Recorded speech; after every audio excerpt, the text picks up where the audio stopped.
We may not know who the new Oklahoma State football coach is going to be, but after today, I don't even know that it matters. Chad Weiberg is officially undefeated in his coaching hires, and they're bringing in multiple top 5 recruiting classes.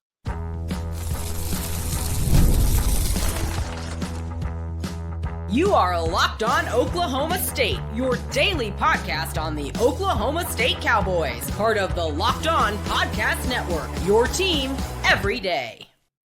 Welcome in all of our Big 12 brethren. Shout out to the regulators out here, and welcome back to Locked On Oklahoma State, your top stop for all things Cowboy and Cowgirl related. My name is Cody Stovall. I want to thank you kindly for stopping by to make this your first listen.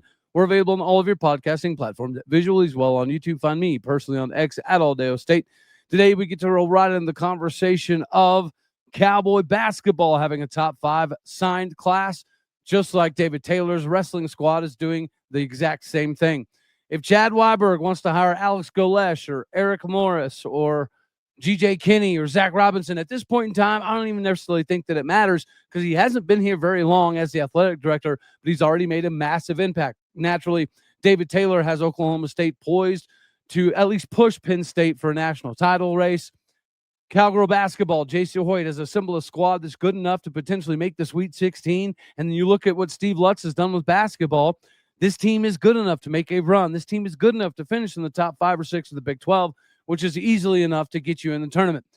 That means that Chad Weiberg is undefeated in his coaching hires so far. It'll be kind of interesting to see what happens with women's tennis because we were just winning an indoor national title not even a year and a half ago. So that's another replacement that we have to kind of gauge to see how that goes.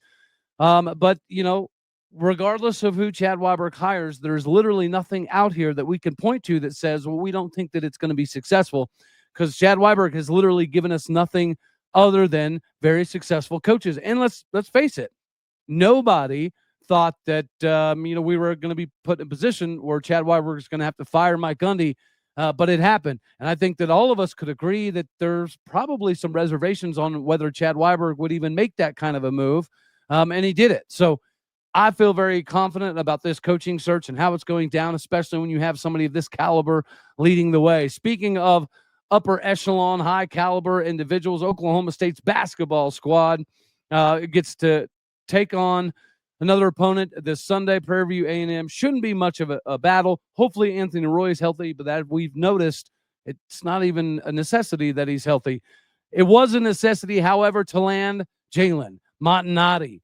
His dad, Brian Montanati, obviously gave us a piece of that old school Eddie Sutton tree when we were competing for Final Fours, Elite Eight, Sweet 16 on a almost yearly basis. It is nice to have some of that back, just like it's also nice to have Parker Robinson. Parker Robinson turned down the likes of Illinois, West Virginia, Providence, and others to come to Oklahoma State. He's an elite guard, already averaging 10.3 points a game in just a handful of games to begin this particular season. He's ranked as the number 116th ranked player in the country. He played last year on the Nike EYBL tour, averaged 12.1 points a game, 3.6 rebounds, and 1.8 assists while shooting over 36% from the three-point line. What Steve Lutz had to say about Parker Robinson is Parker is strong and sneaky athletic with a 35-inch vertical. Lutz said in his release, he's a good shooter and decision maker who understands how to make plays for both himself and others. He has competed at a high level for a long time, but I believe that his best basketball is still ahead of him. In addition, he's a standout in the classroom, earning a 4.0 GPA. We're excited to welcome him to Stillwater and the Cowboy basketball family. He's like a slasher version of Ryan Crotty. Ryan Crotty obviously is a sharpshooter, shot almost 42% from the field. In high school, 36% from the field is very, very good. Parker obviously has the ability to do a little bit more down low as well, which is precisely why I think Steve Lutz is saying his best basketball is still ahead of him whenever he has more development. We just mentioned Jalen Montanati, kind of the cream of the crop for this class, especially if you're an Oklahoma State fan and you have that connection to his dad. Obviously, Jalen being one of the top-rated players in the country, the number 1 ranked player in the state of Oklahoma, turned down KU, Arkansas, Bama, Houston, OU, Michigan, Tennessee, and several others. Naturally, he is the son of former Cowboy legend Brian Montanati, ranked as the number 59 ranked player in the country, and obviously number 1 ranked player in the state of Oklahoma. He won the Gatorade Player of the Year twice in the state of Oklahoma. And this is one of those ordeals before we hired Steve Lutz, right? One of the biggest reasons I was curious in hiring Darian DeVries was because of his connection to Brian Montanati.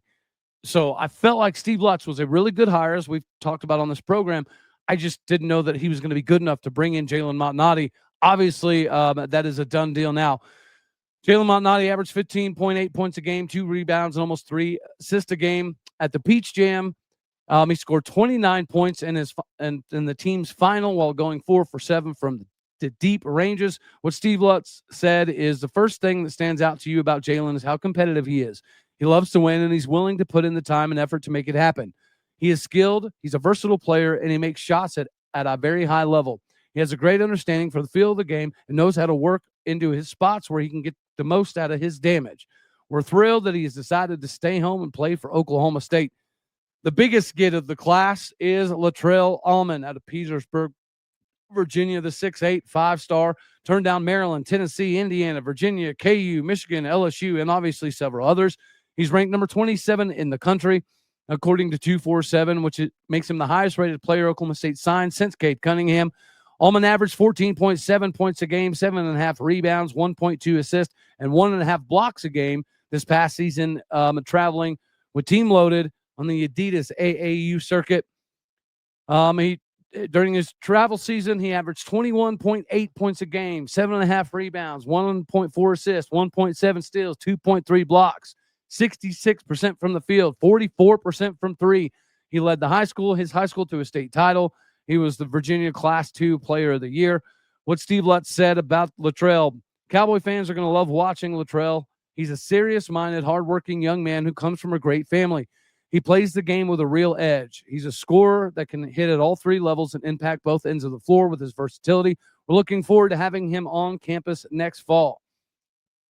And I think when you're talking about somebody like Allman, this stats speak for themselves. It's one thing to be a scorer. It's one thing to be a rebounder. It's another thing to get in on the assist and get in on the steals and get in on the rebound, to be an all-encompassing style of player. That is a very rare addition for Oklahoma State, and being the highest-rated dude since Cade Cunningham naturally speaks for itself to go alongside with Robinson and Jalen Montanati. What an absolutely massive haul for Steve Lutz. David Taylor also brought in a massive haul. Some are calling it the best ranked class in the country. It's going to be top 2 or 3, no matter how you shake it. Landing, obviously, the cream of the crop in the class, number 1 in the country, Jax Forrest. Number 4 in the country, Trayshawn Ross. Number 5 in America, Jordan Rainey. Number 6 in America, all just in the top 10. And then even outside of that, when we talked a little bit earlier this year about Mikey White out of Indiana, he was originally committed to Minnesota. He's only been wrestling for a few years. And we talked with Thomas Losingle about this individual and how he might actually be the most decorated of all of them when it's all said and done, because his best wrestling is probably not going to come for another couple years, maybe even a few years. It's very exciting times for Mikey White. We also brought in Jake Hamady, naturally the brother of Oklahoma State Natty champion Dean Hamady Jr. this previous season. He just made the move from the state of Illinois to Stillwater High. He's going to be a pioneer, and he's going to be able to work alongside his brother. We also brought in Rockland Zinkin out of California. In the 125-pound bracket is definitely going to be somebody that can learn from Troy Spradley. He's been able to push at Fargo, push at Super 32. He's an individual that can compete at who's number 1. He could potentially win a who's number 1. Then you have a Jordan Rainey. Jordan Rainey did compete at who's number 1, but had an ankle injury. Jordan did win Fargo. He beat former Oklahoma State commit Kellen Wilbert. He also was rated a little bit higher than his brother before that injury. So it's going to be very, very interesting to see how quickly he can make his return and what it looks like with him coming in with his brother, Jaden. Jaden won at who's number 1, pinning his foe after building a 7-2 lead. He won the gold medal at the 2024 U17 World Championships.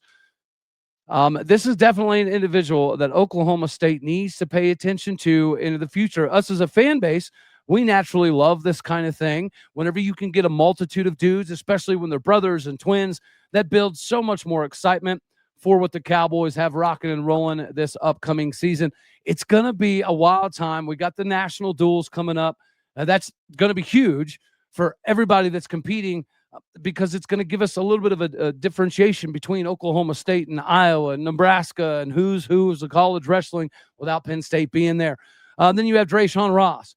It's definitely saddening to hear that Drayshawn Ross is not going to be playing football because he is the best football player defensively in the state of Iowa right now. But, of course, whenever you're heavily investing like David Taylor is, you're heavily investing because you know he's good enough to be a national champion. He did go 53-0 in this previous season at the Fargo Invitational, and he beat Kobe Merrill, the brother of Cody Merrill, 3-2 in the final. And the highlight of the group is Jax Forrest. Jax Forrest obviously won the U.S. Open, and he swept former world champion and two-time NCAA champ Vito Arajau at the Final X.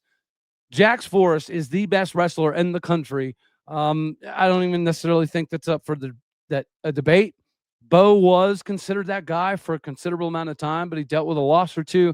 Jax Forrest just continues to cruise, and he's already going to walk into Oklahoma State as an individual that's good enough to win a natty as a freshman, no matter who he goes up against.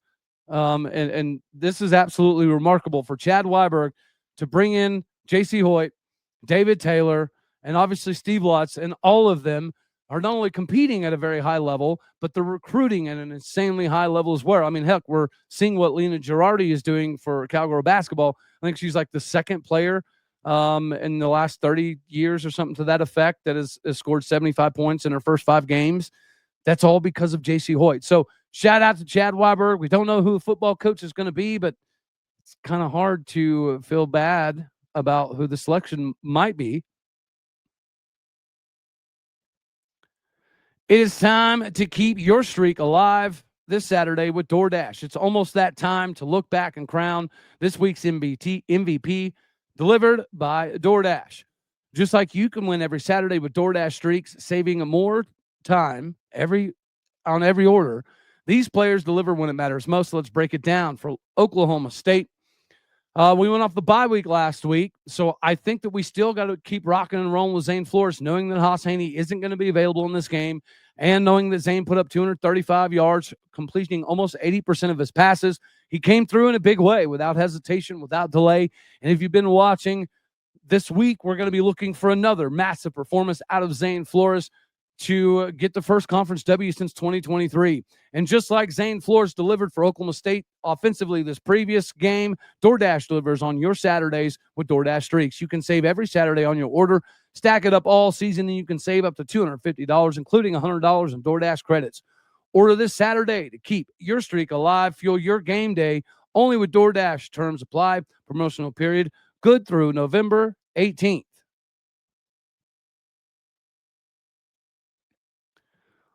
So should K-State win the game? Absolutely, yes, they should. However, we've had a couple moments this season where if you could take that quarter and that quarter and that quarter and you could squeeze them all together, you could potentially give yourselves an ability to win the ball game. We just mentioned Zane Flores coming off of his best performance so far as a Cowboy and having an additional week to prepare easily could give K-State some problems. Likewise, Avery Johnson is kind of coming along a little bit recently, but if you can keep Avery Johnson from scrambling and extending the pocket and giving the wide receivers the ability to break back towards him, I do think that you limit some of his ability. It would be the same as if Haas Haney was to be playing. Kansas State would be looking to do one thing: prevent Haas Haney from utilizing his legs to win the ball game. Avery Johnson does have a very good arm, but more often than not, he tries to utilize his legs or at least his athleticism to buy himself some time. If Wendell Gregory, Atlanta Dean, Deshaun Brown, whomever else is getting out there on the outside, if we can have enough contain to keep Avery Johnson in the pocket, then perhaps we can alleviate some of the concerns we have on the back end, because if you give their wide receivers an additional amount of time with the deficiencies we've had in the back end of the defense this year, that would spell pretty disastrous for Oklahoma State. But I do think that if we can get contained, if we can get some pressure, if we can keep Avery Johnson in the pocket, that is definitely a way that the back end of the defense can get a little bit more time to breathe. If they have enough time to breathe, we can extend this thing. another thing that I think that we absolutely need to see to give ourselves a chance, we got to get the run game going, and we also have to shut down the run game. What made Oklahoma State pretty successful in that little stretch there, where we're able to get teams from 5.6 yards per carry down to 2.7, was basically the calling card of the defense was that front seven. Unfortunately, against KU, we got away from that, or KU decided to, I don't know, expose the one thing that we've been pretty good at in the 4 or 5 games leading up to the KU battle. We need to get back to that. I still believe in this front seven. I think when you have the veteran leadership of Brian McCoy and you have the ability to mix around Brandon Rawls, outside linebacker, and Trip White, outside linebacker, that gives you some versatility, whether it be up against a linebacker up against a tight end or a running back. And I definitely think that is something that needs to be an emphasis in this ball game, is getting that front seven back to containing the run game. Because again, if you can contain Avery Johnson and you can make them one-dimensional, then naturally Oklahoma State's going to have a chance. Then you allow guys like LaDainian Fields and Cam Smith and potentially even a Landon Cleveland, Parker Robertson, to do something a little bit extra, to do something that could put Oklahoma State in a position to make something pretty magical happen. Another massive area of concern, other than getting the running game going once again, has to be just what we're doing at tight end, or lack thereof, right? Lincoln Cure is going to be one of the top tight ends in the country, and we're going to be able to witness that. So again, we just talked about Brandon Rawls, Trip White having some ability to kind of help cover the flats, get up the seams. In addition to that, we need to see more of our tight end play, whether it be Quentin Stewart. I really like what we've seen recently out of Grayson Brousseau. I think at this point in time in the season, if you're going to get some engagement on the field out of somebody like a Carson Suesu, if he's healthy enough to do that, maybe this is the time. Another individual that was very sought after, this previous year in recruiting was Jordan Viborni. We knew coming into this season he was dealing with that knee injury from the previous year, but we're so far into the season, and now we're at a standpoint where the last 3 games you can retain your red shirt. If you play these last 3 games, it is time to see another tight end kind of take that mantle. Josh Ford was supposed to be the tight end of the future, but Josh Ford didn't want to be here to be part of the future, and that's fine. So we need to identify an individual like a Jordan Viborni, like a Carson Suesu, that can definitely extend drives for Zane Flores. If Zane Flores is going to have another big day, we're going to have to utilize the tight ends, and not necessarily even just in the passing game. We just discussed having the running game get rocking and rolling again. If we need to get some ace formations going, so be it. If we have any additional tight ends that are available for play, then we need to try to squeeze as much as we can into the game plan to utilize blocking to open the run game and utilize the passing department to help Zane Flores just kind of settle in. If we can control the clock and we can get some stops, if we can prevent them from rushing on us, if we can prevent Avery Johnson from getting outside the pocket and making life absolutely hard on us, then I think we do have a chance. Again, not proclaiming that we're going to get a victory, but I do think that this team is good enough to steal a W, or at least keep it within the spread, which is 19 and a half points. I know it's crazy that we're just hoping and pleading for a 17-point loss, but it is what it is. It would be an improvement if we can see 4 quarters of football. That'll make me happy, no matter what the score equals up to at the end of the day. We haven't played 4 quarters of football this year yet, not once. We've played 2 quarters. We've played 3 quarters. We haven't even come close to stringing together 4 quarters of football. I think the bye week is going to help. It's going to give Kevin Johns a little bit more time. Now they have some successful clips and film to look over for Zane Flores. Now it'll help with the implementation into the next game plan. At least that's the hope here, right? The hope is that we can keep it close and try to steal one. Nobody thought we would have a W conversation not happening in conference since 2023, but here we are. Might as well be this one, because Kansas State isn't exactly killing it at the moment. Speaking of killing it, you can do that. With the NBA action being back, there's not a better place for you to get in on that action than with FanDuel, the official sports betting partner of the NBA. Even if you miss the start of the game, it's going to be important for you to know who to identify to capitalize your bet on. If you're going to ride the hot hand, if you're going to ride the guy giving you the fourth quarter comeback. Plus, you can even combine your live bets into the same game parlays for a shot at an even bigger payout. It keeps every game more exciting, especially when your team's the one making the late push. Right now, FanDuel is giving new customers $300 back in bonus bets when your first $5 bet is a winner. So make sure that you head on over to FanDuel.com to sign up and play your game with FanDuel, the official sports betting partner of the NBA. All right, last but not least, before we do get on out of here, we got to talk a little bit about this wrestling action that's going to be happening. Oklahoma State is not the favorite. They are the 4 seed, the 1 seed, so AKA the favorite for this ordeal is going to be Iowa. However, Oklahoma State is going to have ample opportunities to prove that they're going to be factored into the race at the very, very end of the season. But it doesn't necessarily mean that we can't stay insanely excited. This is a massive ordeal, and realistically, Penn State should be in this thing. Let's be realistic.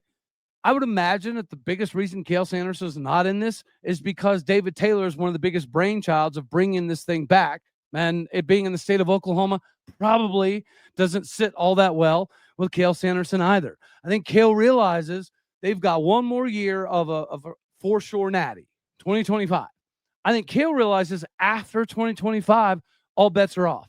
Whether it be Oklahoma State, Iowa, Nebraska, Cornell, Iowa State, Lehigh, there's always going to be another team that is good enough to at least push to some degree.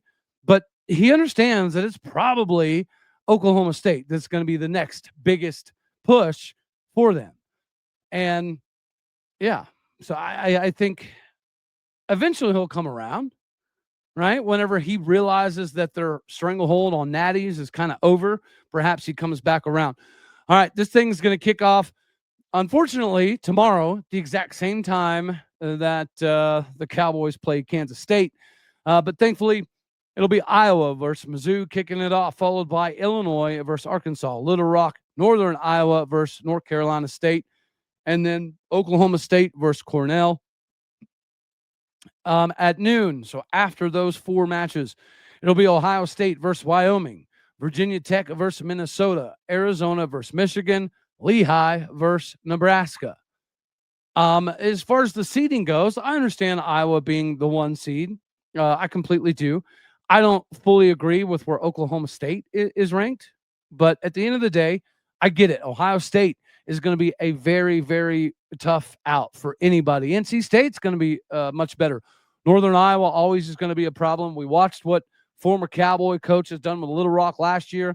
Won a conference title, then it kind of got robbed from him over an ineligible wrestler. So Oregon State, another former Cowboy coach, got the title. But we all know that Little Rock won the daggone thing. Little Rock was the best squad in the Pac-12 this previous season.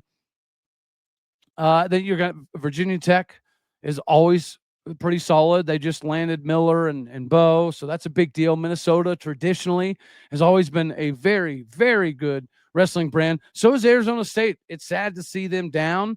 Hopefully they can figure it out because Michigan is a phenomenal squad that everybody needs to pay attention to. Nebraska versus Lehigh. This is basically the heavy hitters, the who's who of college wrestling, except for Penn State.